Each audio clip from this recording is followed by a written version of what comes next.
मैं हुड़ विदा लेता हूँ। मेरी दोस्त, मैं अब विदा लेता हूँ। मैंने एक कविता लिखनी चाही थी कि सारी उम्र जिसे तू पढ़ती रह सकती।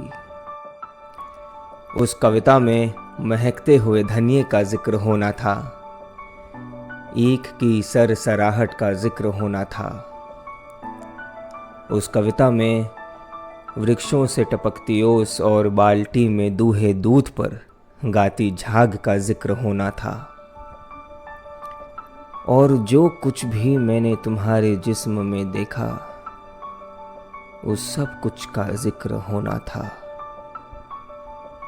उस कविता में मेरे हाथों की सख्ती को मुस्कुराना था, मेरे जांघों की मछलियों को तैरना था, और मेरे छाती के बालों की नर्म शॉल में से स्निग्धता की लपटें उठनी थी। उस कविता में तेरे लाई, मेरे लाई और जिंदगी के सभी रिश्तों के लिए बहुत कुछ होना था मेरी दोस्त। लेकिन बड़ा ही बेस्वाद है दुनिया के सुलझे हुए नक्शे से निपटना। और यदि मैं लिख भी लेता मेरी शगुनों भरी वो कविता, तो वो वैसे ही दम तोड़ देती, तुम्हें और मुझे छाती पर बिलखते छोड़कर। मेरी दोस्त, कविता बहुत ही निस्सत्व हो गई है, जबकि हथियारों के नाखून बुरी तरह बढ़ाए हैं। और अब हर तरह की कविता से पहले हथियारों के खिलाफ युद्ध करना जरूरी हो गया है। युद्ध में हर चीज बड़ी ही आसानी से समझ ली जाती है, अपना या दुश्मन का नाम लिख लेने की तरह।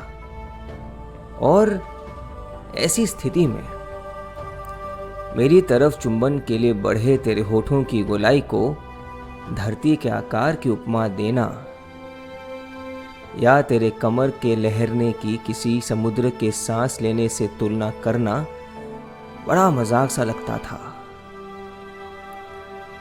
सो मैंने ऐसा कुछ नहीं किया। तुम्हें मेरे आंगन में मेरा बच्चा खिला सकने की तुम्हारी ख्वाहिश को और युद्ध के समूचेपन को एक ही कतार में रख पाना मेरे लिए संभव नहीं हुआ। तो अब मैं विदा लेता हूं मेरी दोस्त,